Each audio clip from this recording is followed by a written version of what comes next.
Bonjour à toutes et à tous, je suis heureux de vous retrouver dans une nouvelle vidéo d'Anecdotes Royales. Aujourd'hui, je vous propose de continuer notre série consacrée à nos femmes de la Révolution française. Et cette série continue dans un format différent puisque je vais en faire un podcast. D'ailleurs, n'hésitez pas à vous abonner sur Spotify pour découvrir d'autres épisodes.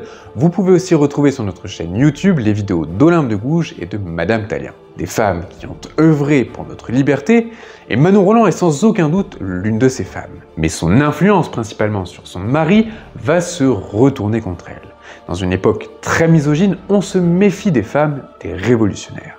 Partons à la découverte de Manon Roland, c'est parti.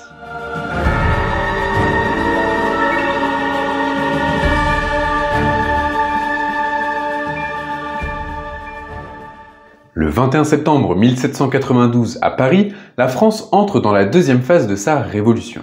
L'Assemblée qui est élue, appelée la Convention nationale, est composée de 749 députés masculins. Mais aucune femme ne siège à cette assemblée. Pourtant, comme le dit le proverbe de Talleyrand, derrière chaque grand homme se cache une femme.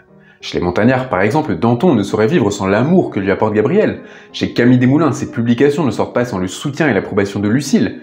Seul Robespierre déroge à la règle. On ne lui connaît aucune femme, aucune maîtresse ni tendre amie. Mais s'il y a bien une femme qui, sans pouvoir le contester, a de l'influence sur son mari, c'est Manon Roland. Alors, qui est-elle ? Eh bien, elle est la femme de Jean-Marie Roland de la Platière, un économiste célèbre, alors ministre de l'Intérieur en 1792 dans le gouvernement de Louis XVI. Et de 20 ans sa cadette, Manon est fascinée par la personnalité intellectuelle de son époux. Après leur mariage en 1780, le couple Roland s'installe à Amiens pour le travail dont Roland s'était chargé, c'est-à-dire écrire une partie considérable de l'encyclopédie. Et cette même année, Manon donne naissance à leur fille, Eudora Roland. Apprenant que la place d'inspecteur des manufactures à Lyon est vacante, elle postule pour son mari. Et c'est ainsi que le couple, en 1784, quitte Amiens et s'installe à Villefranche-sur-Saône. D'ailleurs, Manon Roland, acquise aux idées des Lumières, écrit des articles politiques pour le Courrier de Lyon. Mais la Révolution faisant, et avec le patriotisme qui l'enflamme, il rentre à Paris. Et Manon Roland devient rapidement une tête pensante de la Révolution. Elle assiste à toutes les séances et prend des notes. Contrairement à Olympe de Gouges, Manon Roland manœuvre en coulisses. Elle comprend dès les premiers instants de la Révolution qu'une femme peut gouverner derrière une façade, c'est-à-dire derrière un époux. En d'autres termes, elle reprend le gouvernement en main. On dirait d'elle aujourd'hui qu'elle est la conseillère en communication de son mari. C'est elle qui rédigea ses discours, ses proclamations et ses traités. Et comme beaucoup de femmes à cette époque, Madame Roland tient un salon. Là-bas, beaucoup d'hommes, ministres et hauts députés y passent et partagent ses idées. On dit aujourd'hui qu'elle est à l'initiative du programme des Girondins, c'est-à-dire du libéralisme politique, du libéralisme économique et une réduction du rôle de Paris. Et aussitôt, elle devient l'égérie des Girondins. Il faut dire qu'elle a tout pour elle. Déjà, elle a des analyses très justes, elle s'exprime merveilleusement bien, elle a une plume à n'en déplaire, et elle est belle femme. Mais tout cela ne vient pas comme ça du jour au lendemain. Cette bonne éducation lui vient de son enfance. Elle grandit sur l'île de la Cité dans un milieu bourgeois et elle consacre ses journées à la lecture et à ses études. Mais dès l'âge de 8 ans, elle se passionne pour les héros de l'Antiquité et rêve d'en faire partie. Alors, ce n'est pas seulement anecdotique parce qu'il y a une raison derrière.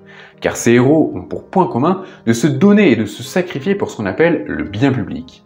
Mais il y a un autre homme qui va lui donner des idées bien précises, c'est Jean-Jacques Rousseau. Et donc on comprend mieux pourquoi Manon Roland veut rester une femme de l'ombre. Parce que selon Rousseau, les femmes sont vouées à rester dans la sphère privée, au foyer. Mais cela ne veut pas dire ne servir à rien, je vais dire que c'est tout le contraire, mais en tout cas c'est une actrice qui évolue en coulisses, c'est une tête pensante qui épaule son mari. Et ce précepte, elle va presque l'appliquer, et plus précisément en 1792, lorsque les ministres de Louis XVI veulent faire adopter des décrets contre les prêtres réfractaires. Mais le roi oppose à chaque fois son droit de veto. Manon Roland, consciente de ce rôle, va prendre la plume et au nom de son mari écrire une lettre de provocation avec une insolence extrême pour le roi. Et grossièrement, cette lettre dit que, s'il continue d'opposer son droit de veto, le peuple sera légitime de se révolter. Alors, naturellement, Roland est congédié par le roi, mais il gagne une popularité forte auprès de ses amis. Le coup politique est on ne peut plus réussi. Et on le sait aujourd'hui, ce coup politique n'est pas sans conséquence, parce que le 10 août de la même année, le peuple s'empare des Tuileries, emprisonne le roi Louis XVI et on ordonne son procès. Et pour Manon Roland, juger le roi est un acte extrêmement difficile sur le plan intellectuel. Et sa mort est une chose inconcevable. On ne peut pas tuer le roi. Et sa mort va lui glacer le sang. On va trop loin dans cette révolution. Mais les montagnards qui ont voté favorablement à cette peine de mort vont traiter Jean-Marie Roland de royaliste et d'être sous la mauvaise influence de sa femme. Fatigué de cette pression constante, il se retire de la vie politique. Mais l'histoire les rattrape 4 mois plus tard lorsque les Girondins sont arrêtés en masse. C'est une arrestation véritablement spectaculaire. La foule encercle la Convention, des canons sont dirigés vers la Convention et on exige aux députés de voter contre les Girondins. Rappelez-vous, c'est une période de terreur imposée par Robespierre. Un mot prononcé de travers, une parole qui va contre l'incorruptible, et c'est la mort. Alors Jean-Marie va faire le choix de partir, de fuir cette situation, mais Manon Roland, dans un mélange de courage et d'imprudence, va décider de rester à Paris.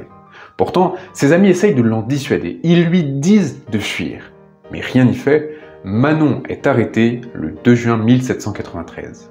Elle se sait condamnée, alors elle va se réfugier dans l'écriture et précisément va rédiger ses mémoires. Alors, comme dans beaucoup de prisons à cette époque, elle va acheter du papier et de l'encre à ses geôliers et va transmettre ses écrits dans une boîte métallique qu'elle donne aux rares visiteurs qui obtiennent le droit d'aller la voir. En prison, elle reçoit notamment la visite de son amie Henriette Canet qui lui propose d'échanger leurs vêtements pour qu'elle puisse s'échapper, mais Manon Roland refuse. Elle est jugée 5 mois plus tard, le 8 novembre 1793, et toute vêtue de blanc, c'est ainsi qu'elle se présente devant le tribunal révolutionnaire. Le procès se déroule entre 9h et 14h30 et la sentence est mise à exécution le soir même. Manon Roland est emmenée place de la Révolution, c'est l'heure de la mort. Et dans la charrette qui la conduit vers la guillotine, il y a un homme tremblant de tous ses os.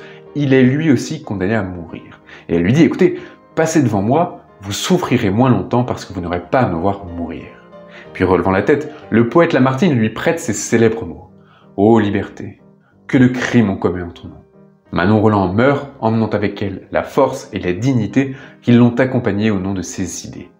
2 jours plus tard, apprenant le décès de sa femme, Jean-Marie Roland met fin à ses jours. Manon Roland devient rapidement, après sa mort, une héroïne et une martyre de la Révolution. C'est aussi une égérie du romantisme, elle inspire Lamartine, Stendhal et Michelet, et Chateaubriand écrit dans ses mémoires d'outre-tombe « Madame Roland avait du caractère plutôt que du génie, le premier peut donner le second ne peut donner le premier ». La biographie la plus récente de Sian Reynolds s'en détache nettement. Manon Roland n'y apparaît ni héroïne mystique telle Jeanne d'Arc, ni anti-héroïne telle Madame Bovary. Manon Roland est un pur produit des Lumières et de la Révolution.